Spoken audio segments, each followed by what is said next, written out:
Boa noite.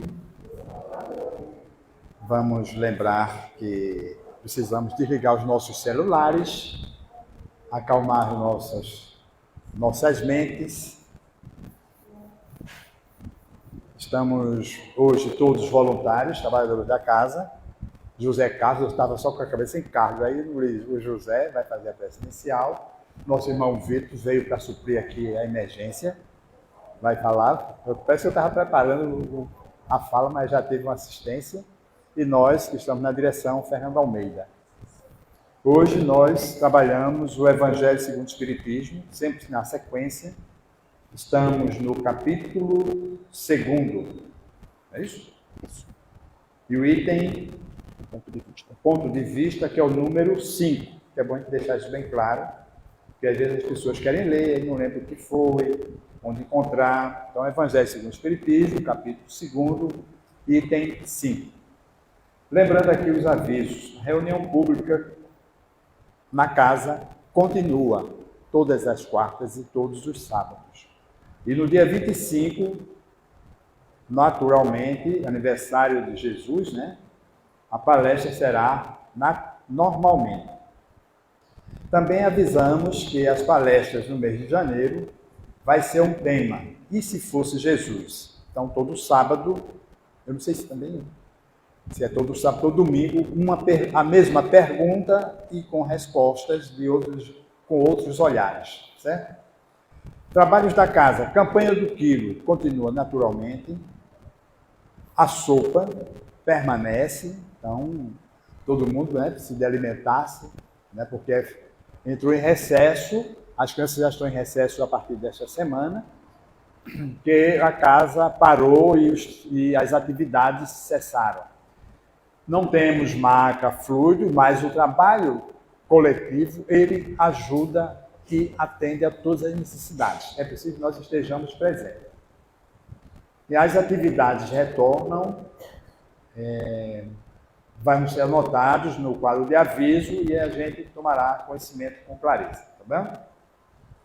Então, hoje, vamos fazer uma breve leitura do Pão Nosso, item 155, o item 156, depois o meu irmão Carlos fará a prece inicial e Vitor trará o assunto a ser discutido na noite de hoje, ao ponto de vista. Então, o item 156 está lá no Céu e Inferno e o título é Céu com Céu.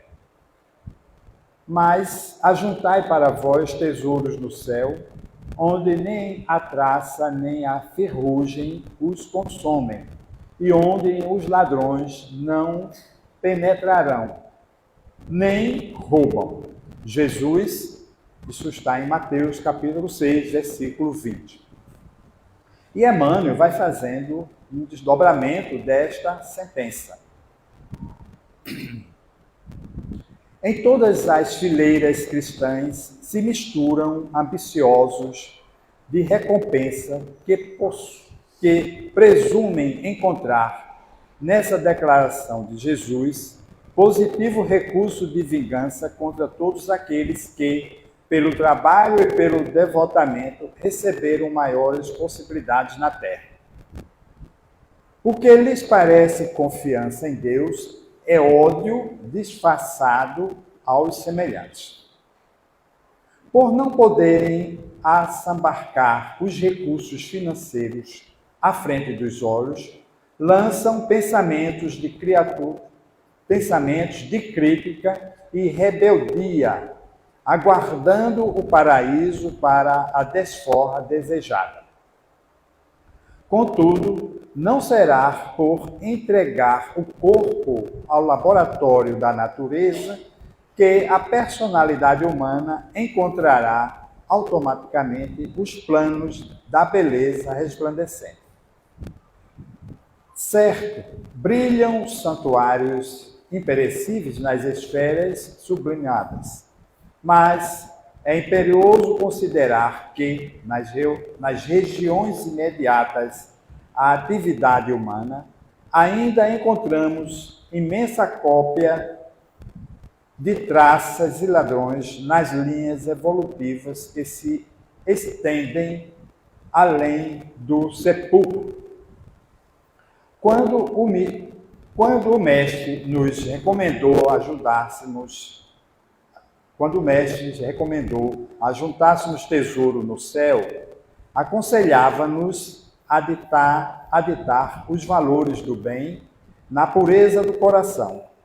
O homem que adquire fé e conhecimento, virtude e iluminação nos recursos divinos da consciência, possui o roteiro celeste.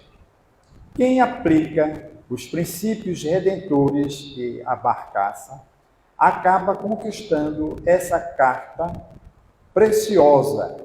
E quem trabalha diariamente na prática do bem, vive amontoando riquezas nos cimos da vida.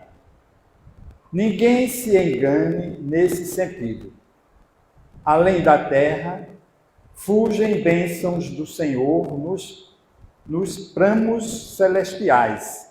Entretanto, é necessário possuir luz para perecê-las. É da lei que o divino se identifique com o que seja divino, porque ninguém contemplará o céu se acolhe o inferno no coração. Muita paz. Vamos passar para o nosso irmão Carlos fazer a prece inicial. Boa noite.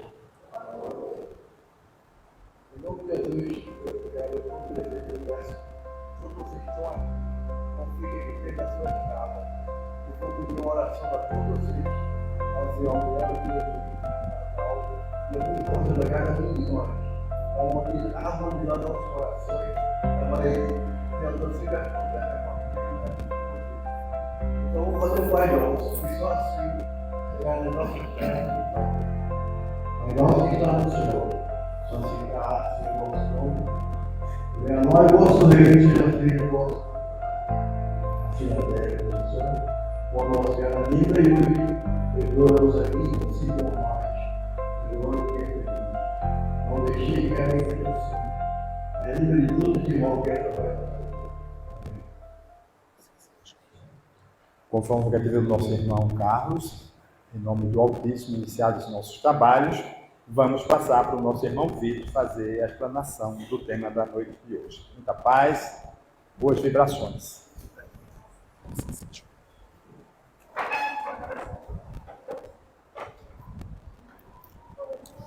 Boa noite a todos. É sempre bom quando vocês respondem. Meu nome é Victor, eu sou um dos trabalhadores da casa. E nesta noite, nós juntos vamos estudar, nós vamos aprender acerca do Evangelho segundo o Espiritismo, como bem falou nosso irmão Fernando, onde nós estudamos as quartas de forma sequencial.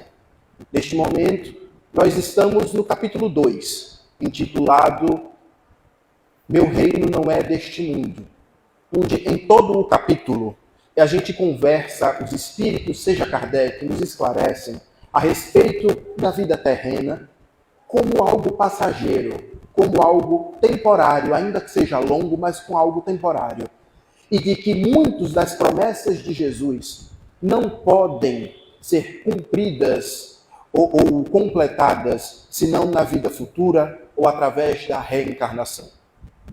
E então, através de todas as reflexões trazidas pelos Espíritos, no item O Ponto de Vista, que nós vamos conversar na noite de hoje, é um texto elaborado por Allan Kardec, dividido em 3 itens, onde nós vamos observar, nós vamos tentar entender o motivo de muitos de nós, onde uns insistem em ser felizes, enquanto outros choram, quando na verdade os dois possuem o mesmíssimo problema.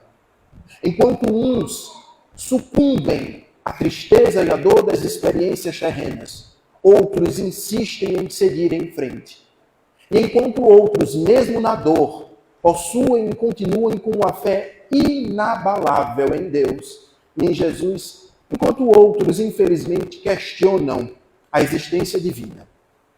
Allan Kardec, nesse texto, ele vai nos dizer que tudo é uma questão de ponto de vista, onde alguns, com um ponto de vista mais ampliado, com a capacidade de compreensão mais alargada, seja pela sua experiência espiritual, pela sua busca para Deus através das religiões ou não, compreendem as experiências divinas, enquanto outros, infelizmente, ainda acham de que tudo começa na maternidade e tudo acaba no cemitério. Então nós vamos entender a experiência humana na encarnação, porque uns ainda teimam em ser felizes e outros sucumbem, se prostram à tristeza. Na questão 132 de O Livro dos Espíritos, Allan Kardec interroga a espiritualidade superior e que qual é o objetivo da encarnação. O porquê? Qual é o motivo? Qual é o sentido da gente estar aqui, nesse planeta tão difícil, tão duro? E os espíritos vão dizer a Allan Kardec na resposta de que a encarnação, ou seja, a existência corporal, é uma imposição de Deus e se faz uma necessidade para a nossa evolução, ao sentido de chegarmos a sermos perfeitos. E essa perfeição nós entendemos como uma abstração da palavra, porque a perfeição perfeita, podemos assim dizer, perdoando o pleonasmo, pertence a Deus. Portanto, a perfeição que nós podemos chegar é relativa. Portanto, a um nível de compreensão humana, a gente pode dizer que a gente chega, através das encarnações exitosas, à perfeição. E é este papel que nós estamos aqui para se melhorar, para ser gente melhor. E então, no complemento da resposta 132, os espíritos dizem a Allan Kardec de que Deus impõe, mas que todos nós temos como instrumento da melhoria, da evolução, para chegarmos a sermos perfeitos, as vicissitudes da vida. E o que seriam essas vicissitudes? As experiências que formam o planeta. Ou seja, a gente encarna porque precisa para melhorar. E tem como instrumento pedagógico de ensino as experiências da vida. Experiências essas que, horas, para uns, nós podemos dizer que fulano ou cicrano tem motivos de sobra para dizer que é abençoado por Deus, que não tem motivo para reclamar. E para outros, essas experiências, infelizmente, são absolutamente duras, tristes. Por exemplo, dessas vicissitudes, dessas experiências, por exemplo, faz parte o ter dinheiro ou não ter dinheiro. É ser rico e ser pobre, muitas vezes numa condição muito difícil de existência material. A saúde ou a doença, ao desejo de ter um amor e não conseguir um companheiro ou uma companheira para a vida. Ou, por exemplo, passar pela experiência do luto, da separação em razão da desencarnação de quem a gente gosta. Todas essas experiências são características do nosso planeta. Todo mundo já passou, todo mundo passa, passará. Infelizmente, materialmente falando. Mas é certo de que é característico do planeta Terra essas vicissitudes.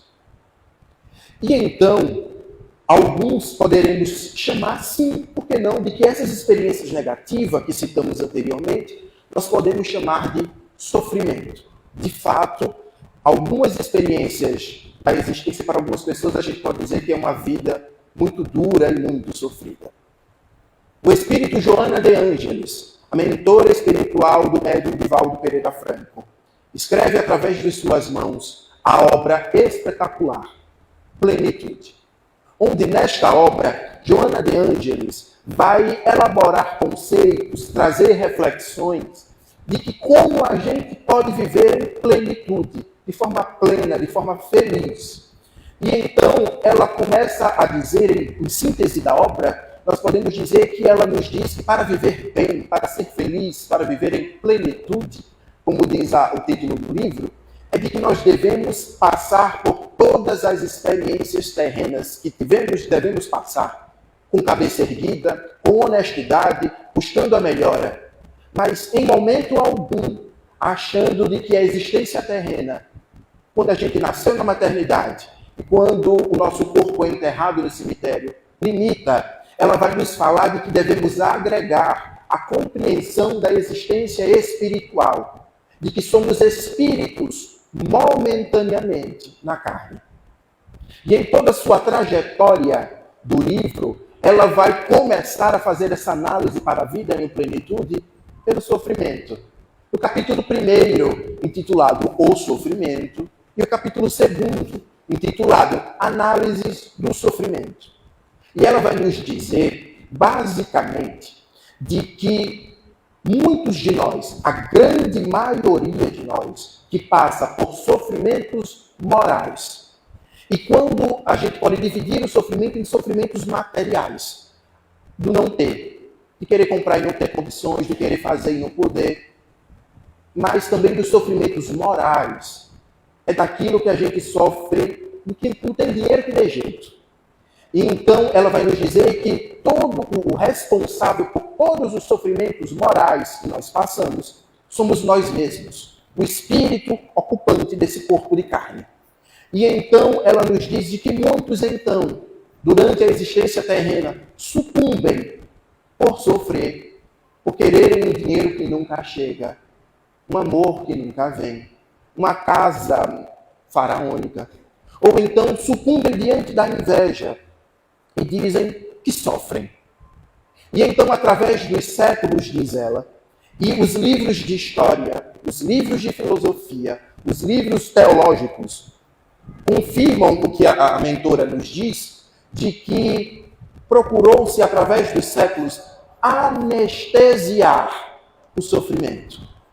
Segundo ela, surge então da busca pela cessação do sofrimento, a busca teológica, a formatação de religiões e de doutrinas de viés espirituais, com a busca de dizer de que Deus, eu sofro porque Deus me castiga.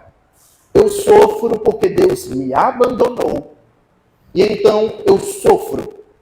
E através dos tempos, seja qualquer que seja o povo, o período histórico, então Joana traça temporalmente o período em que buscam nós, os encarnados, a busca para acabar com esse sofrimento através de oferendas espirituais para os deuses, quando numa situação politeísta, ou para propriamente Deus, o Deus monoteísta, ao qual nós acreditamos, para que assim ele se agrade e o meu sofrimento acabe.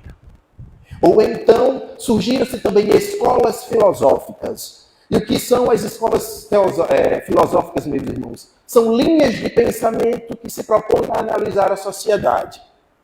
Por exemplo, a linha de pensamento hedonista, de cerca de 400 anos antes de Cristo, que dizia que o futuro espiritual pós-carne é incerto. Portanto, vamos viver absolutamente tudo agora, porque a felicidade está nos prazeres terrenos.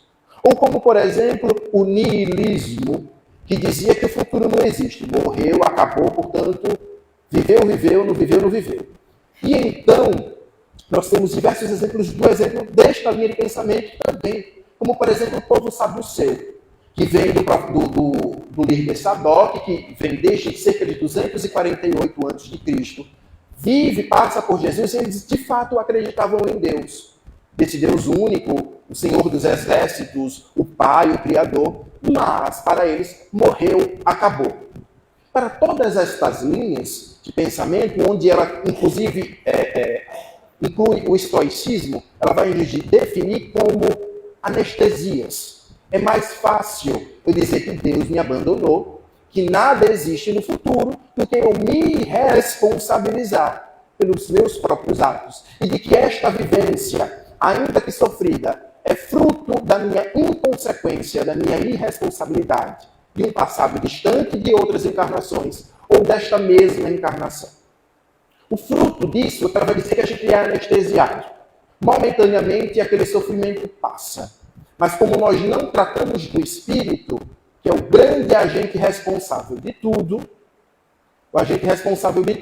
eu continuarei sofrendo. Até que eu tome consciência e responsabilidade dos meus próprios atos. E tudo isso, Jesus, quando aqui esteve, nos disse. Lá no Evangelho de João, capítulo 18, versículo 33, intitulado: No mundo tereis aflições. Alguém duvida que no mundo temos aflições? Não. Mas essa frase, no mundo tereis aflições, ela tem uma continuidade, de que nós vamos ver um pouquinho mais para frente. E então, muitos de nós achamos, muitas vezes, quando não sucumbimos diante da vaidade, do orgulho, de não reconhecermos as nossas responsabilidades, vamos ser paralisados muitas vezes também pelo medo. E Jesus nos ensina das implicações do medo na nossa existência. Porque, na verdade, na parábola dos talentos, ele vai nos dizer lá do servo, de que por medo enterrei os meus talentos. Ainda que a existência seja muito dura, sofrida, penosa, Deus nos garante meios e subsídios para suportar, para passar e até mesmo para vencer essas experiências muito duras. A ciência, essa ciência materialista que produz vacina, que produz remédio, vai nos falar do aspecto cerebral, do componente do medo no nosso cérebro, onde o medo se faz necessário como característica de preservação. Eu preciso ter medo para estar vivo, porque diferente disso seria inconsequente, não pensaria e colocaria a minha existência material em risco. E os Espíritos também nos esclarecem isso no livro dos Espíritos, lá em Leis de Conservação, onde o medo se faz necessário. Porém, se o medo, por um lado, é necessário do ponto de vista biológico da preservação, ele também é fonte paralisadora da nossa existência. A gente acha que por uma existência muito dura, a gente tem medo.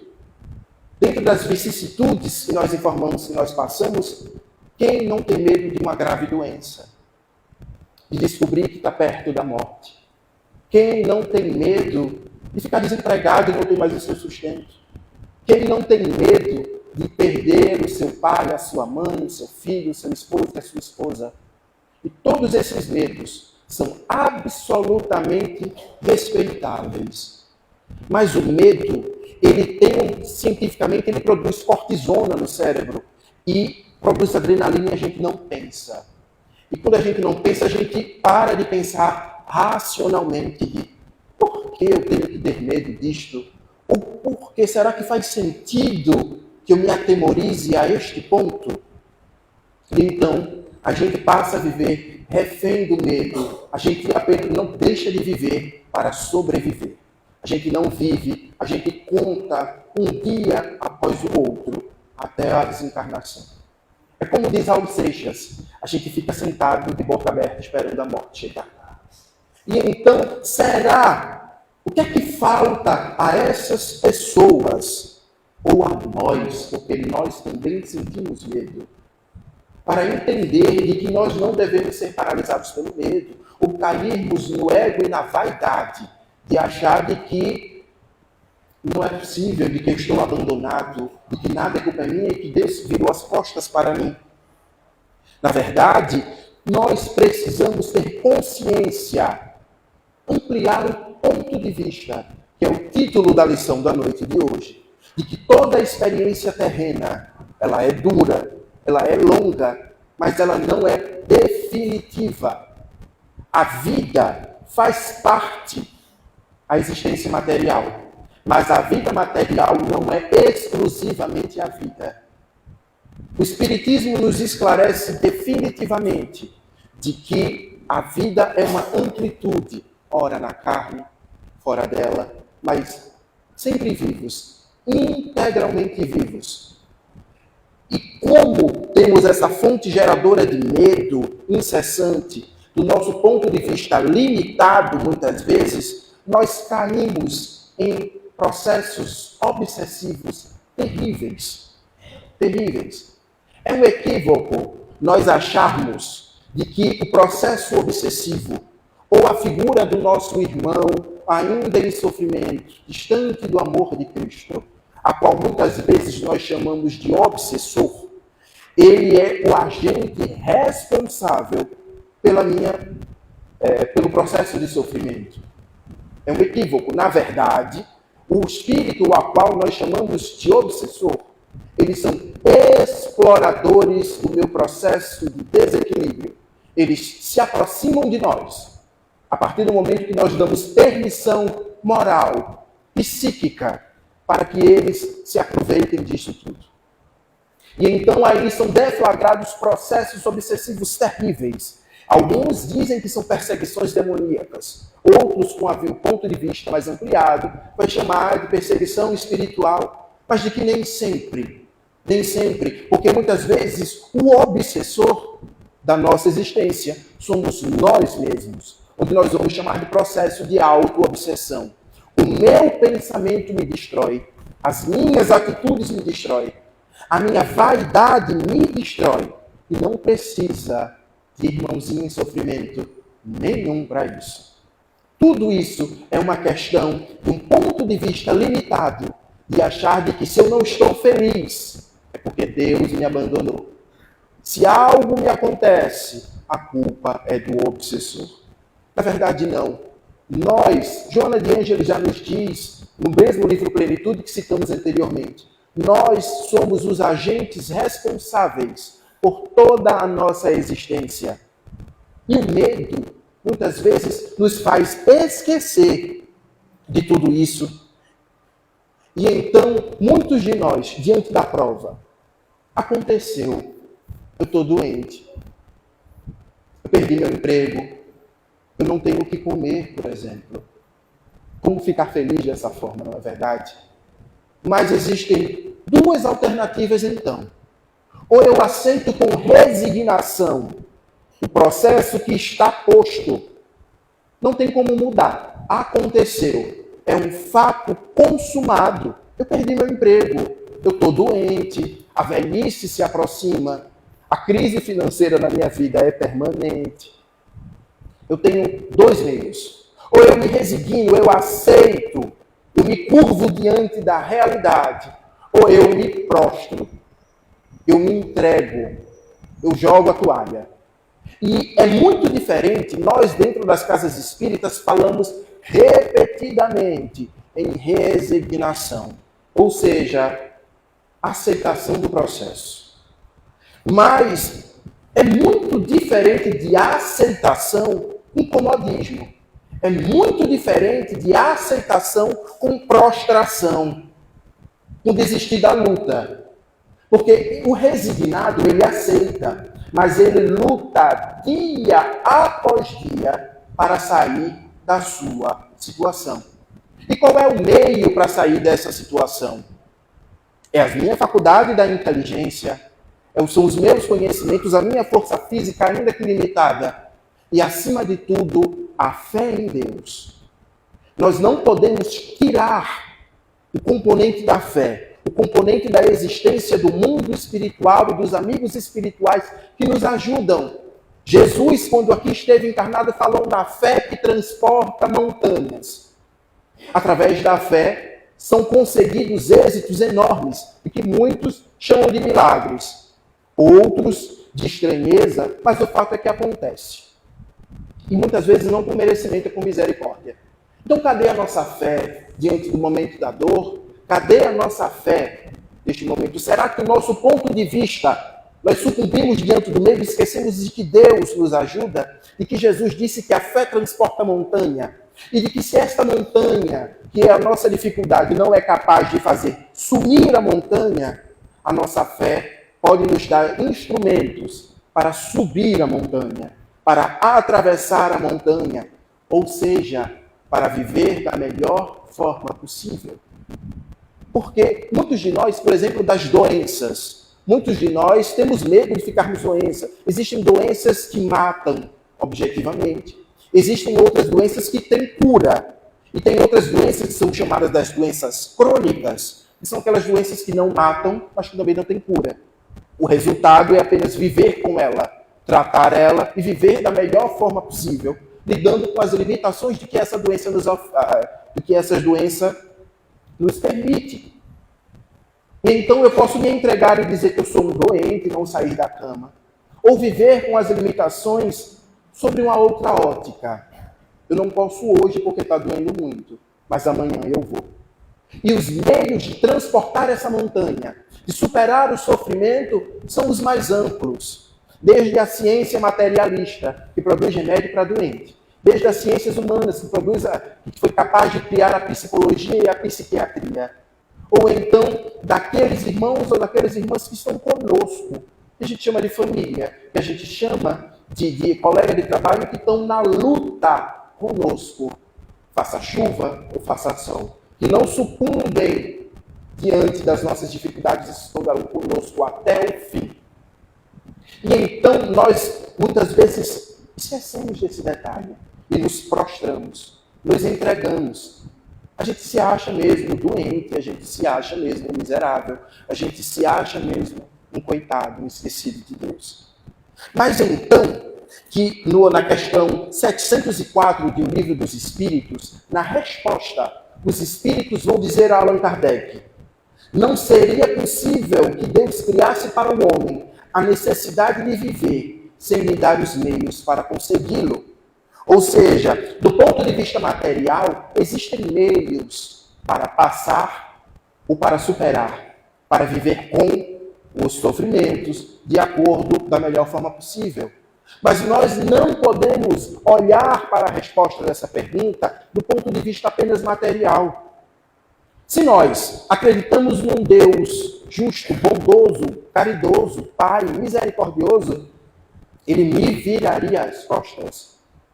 Jamais. Então, vamos ampliar a vista, vamos ampliar a visão, vamos entender de que nem tudo se resolve na matéria. Na verdade, vamos aliar o melhor dos mundos, da fé com bom senso, sem aquela fé cega, mas também com a ciência. E nesse equilíbrio, nós conseguiremos passar pelas dificuldades. Afinal, também não nos cabe a revolta de achar de que a dificuldade se dá por uma condenação, por sermos mais pecadores. Afinal, lá em 1 Coríntios, o apóstolo Paulo anota de que Deus não dá fardos pesados para ombros leves. É possível viver com a dificuldade, é possível superar a dificuldade, porque Deus está conosco. E então, no próprio o ponto de vista, o texto de Allan Kardec, no item 6, ainda sobre isso ele nos diz: não há que, tendo um espinho debaixo da sua mão, não há aquele que retire para não se furar. Ou seja, já nesse ponto ele vai dizer que nos cabe, pelo bom senso, pela lógica, lutar incessantemente pela nossa melhora, pela nossa cura, pela nossa sanidade mental, para superar a dificuldade. É o bom senso. A gente tem que lutar para viver. A gente tem que lutar para ser feliz. A gente tem que ser feliz nem que seja por insistência, por teimosia.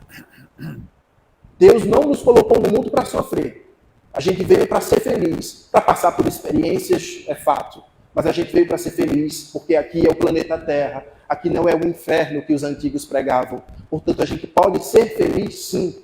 E nos cabe a luta, ser feliz por insistência, lutar pela melhoria, com todas as nossas forças, com todas as nossas armas, do ponto de vista físico e do ponto de vista da fé, da espiritualidade que dia após dia nos assiste e nos ajuda.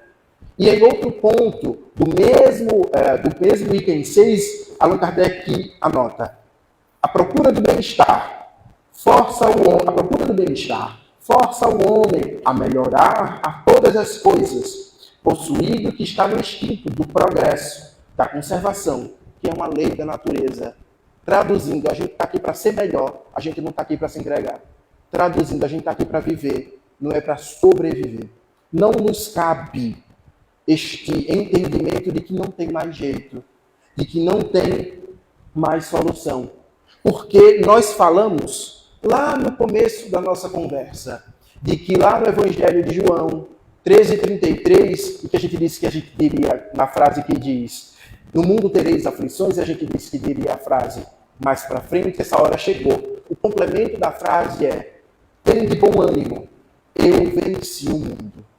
A frase completa é: no mundo tereis aflições, mas tem de bom ânimo, porque eu venci o mundo. Traduzindo, vai ser difícil, pode parecer penoso, impossível, mas tem de bom ânimo, porque o mundo a gente consegue vencer. E como a gente falou que no planeta Terra a gente passa pelas vicissitudes, portanto, quando a gente vai falar em vencer o mundo, é em vencer as dificuldades da vida, em vencer as vicissitudes, as dificuldades, vencer a doença e conseguir ser feliz, vencer a velhice e achar que está acabado, porque não. Se a gente não tem mais vigor físico, a gente tem sabedoria para entregar para os mais novos. E que se a gente não tem dinheiro, a gente tem 2 braços para se somar e lutar pelo bem do outro. E que se a gente não tem muita coisa, a gente tem uma palavra amiga, um abraço para dar, para vencer e para ajudar outros a vencerem o mundo. Não nos cabe o entreguismo, não nos cabe a dor, não nos cabe achar de que tudo se limita aqui. Allan Kardec, no mesmo texto, o ponto de vista, ele vai nos fazer um paralelo de esclarecimento e comparação.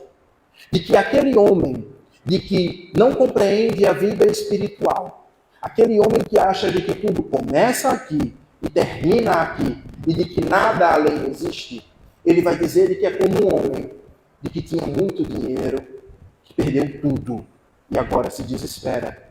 Mas para todo aquele que entende, que tem esperança na vida futura e que o Espiritismo nos dá esta certeza de que existe, de que é real e de que é fato, de que todos nós temos história para contar, para dar o nosso testemunho do quanto a espiritualidade nos ajudou no passado e nos ajuda no presente. Portanto, se nos ajuda é porque existe.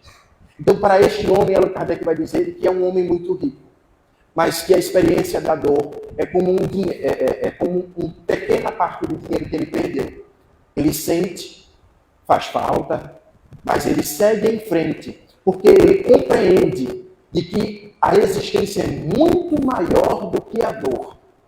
Portanto, quando Jesus diz, tem bom ânimo porque eu venci o mundo, e que os Espíritos nos dizem de que a gente pode e deve progredir, de que a gente deve resistir, eles nos dizem de que tudo isso passará em algum momento, porque a vida não se limita a este ponto, e que ainda que nós vivamos 100 anos de dificuldade, ainda que nós vivamos 150 anos na dor, o que é 100 anos com vistas ao tempo infinito da imortalidade. Por exemplo, senhores e senhoras, no livro Céu e Inferno, na sua segunda parte, onde Allan Kardec vai estudar os casos espíritos nas reuniões mediúnicas da Sociedade Parisiense de Estudos Espíritas, vem dar o seu testemunho. E lá tem espíritos felizes, espíritos endurecidos, espíritos sofredores. E a primeira comunicação dessa segunda parte são dos espíritos felizes, e a primeiríssima comunicação é de um senhor chamado Samson. Senhor Samson, quando encarnado, era membro, companheiro de Kardec na luta do Espiritismo, e que passou um ano com uma grave doença que leva ele ao desencarne, a desencarnação, melhor falando. E após a desencarnação, ele se apresenta na reunião mediúnica do senhor Allan Kardec, e ele esclarece, e então os médiuns, Allan Kardec interroga através dos médiuns, e como ele está. Ele diz que está livre, ele diz que está feliz, ele diz que está bem, porque aquela massa de corpo doente já não poderia mais receber aquele espírito tão livre. Aquele corpo doente não conseguia mais dar vazão à possibilidade do espírito, de que agora ele é feliz, de que agora ele está bem.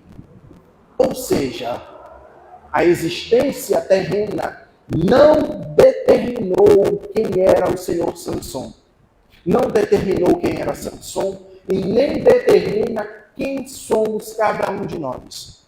Nós não somos pobres, nós não somos desempregados, nós não somos doentes, nós não somos velhos, nós somos espíritos imortais, passando por experiências terrenas, por muitas vezes duríssimas, e de que nós muitas vezes nos arrependemos pelas nossas escolhas equivocadas, e de que agora temos de assumir as nossas responsabilidades.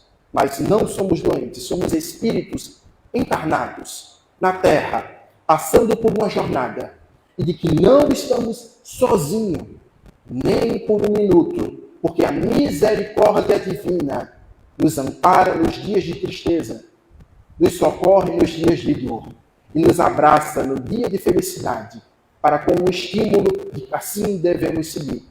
Meus irmãos e minhas irmãs, todos nós, na nossa existência, existirão dias onde o corpo estará melhor, onde a mente estará pior, onde a mente estará melhor e o corpo estará pior. Mas em todos eles, Jesus Cristo nos acompanha. Em todos eles, Jesus Cristo nos socorre, porque Ele é o caminho, a verdade e a vida. É aquele que redimiu os nossos pecados na cruz. É aquele que nos socorre, não por mérito, por misericórdia. Portanto, está difícil, está ruim. Ora que acalma, ora que resolve, ora que dá jeito. Ao menos, nosso coração estará em paz diante de todas e todas as provas a que nós passamos e passaremos no futuro.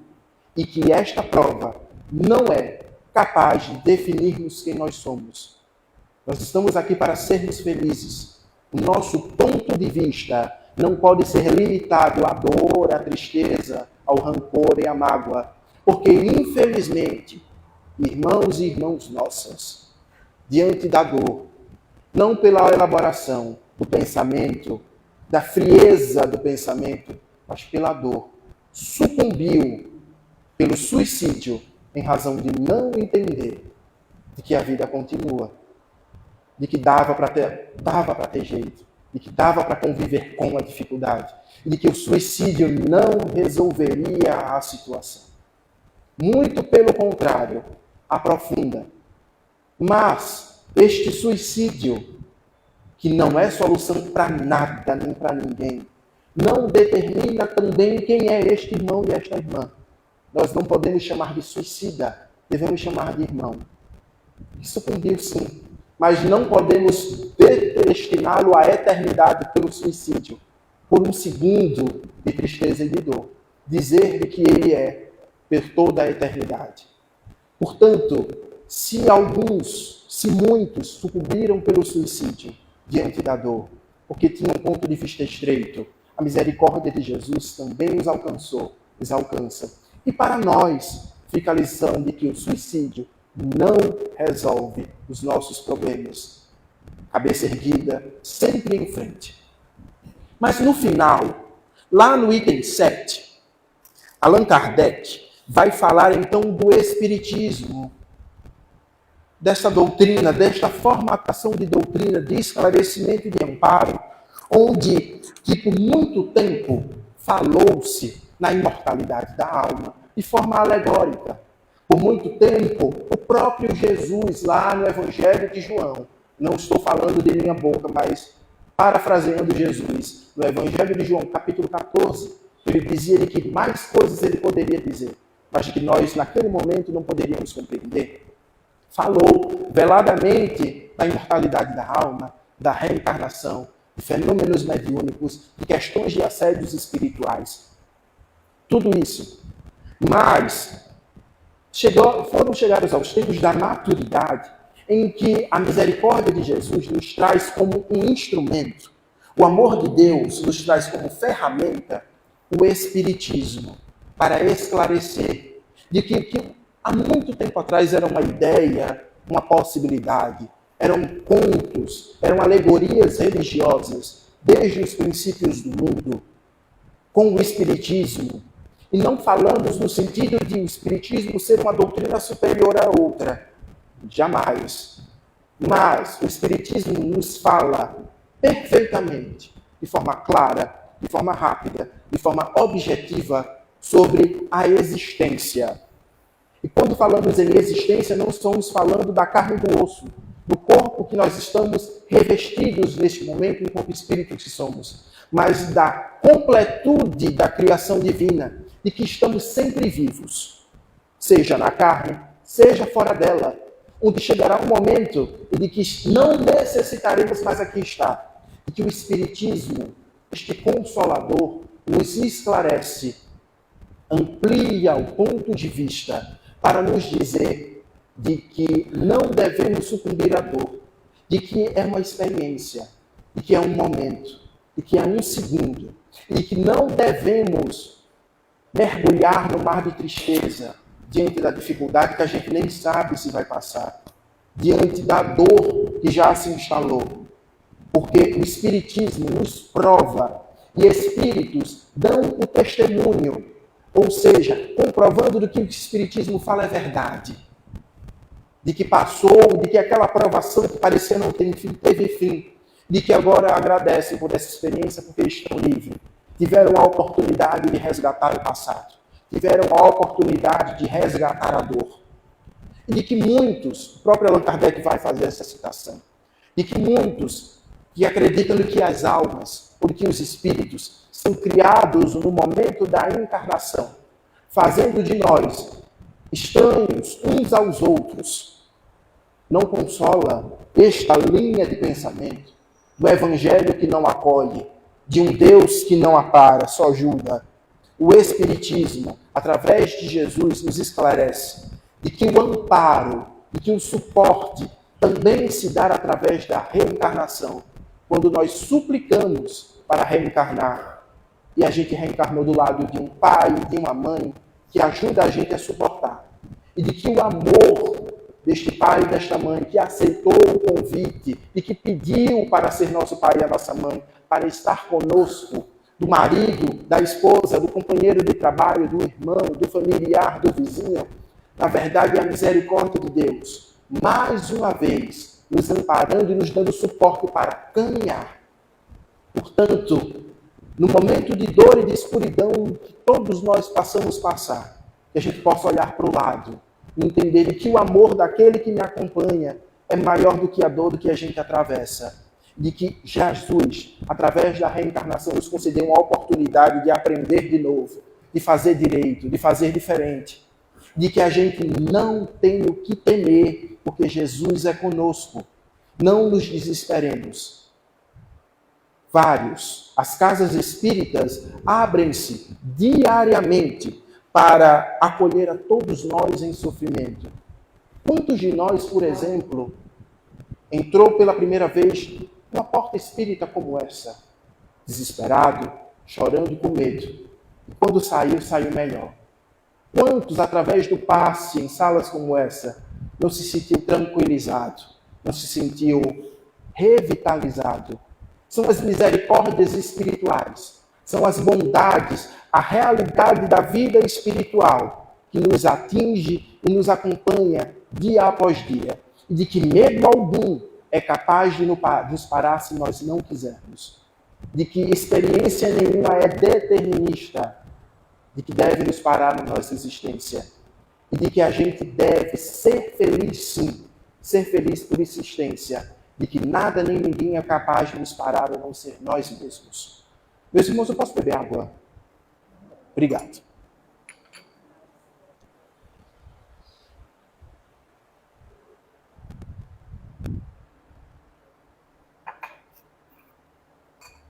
E é por isso que Allan Kardec, nós fizemos questão de trazer esse trecho porque realmente tocou o nosso coração. Allan Kardec diz: o Espiritismo dilata o pensamento e lhes rasga novos horizontes novos.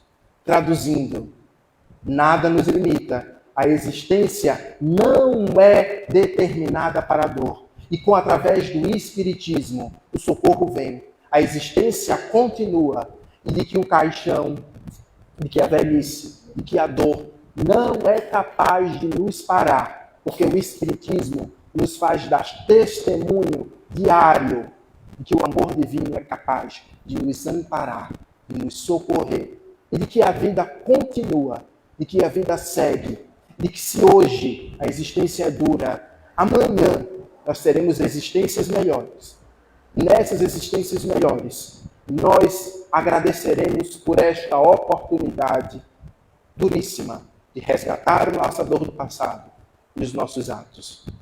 E então nós chegaremos felizes a um momento em que nós chegaremos à perfeição relativa, que é a qual falamos no início da nossa noite, e que não precisaremos. Mas enquanto isso não chega, se a gente não está num momento grave, a gente tem que olhar para o irmão que está sentado no banco aqui do lado, para o nosso vizinho, para o nosso colega de trabalho, porque a caridade também faz socorrer a esses irmãos, não convertendo-os ao espiritismo, já necessariamente já que o espiritismo rasga os novos horizontes, amplia a visão, mas sendo cristão. E, por exemplo, Billy Graham, que para mim é o maior orador protestante de todos os tempos, dizia de que nós devemos pregar o evangelho a todo tempo, mas falando só quando necessário. Portanto, é uma vivência evangélica de socorrer o irmão em sofrimento, sem arrastá-lo obrigatoriamente ao espiritismo, às casas espíritas, mas usando dos conhecimentos espíritas para socorrer a este irmão, para dizer, eu estou contigo, vamos passar junto, conta comigo que a gente vai vencer. Meus irmãos e minhas irmãs, acho que meu tempo se aproxima. Acho que meu horário se aproxima. E em suma, a nossa tentativa, nós tentamos chegar às mentes de todos, mas acima de tudo aos corações.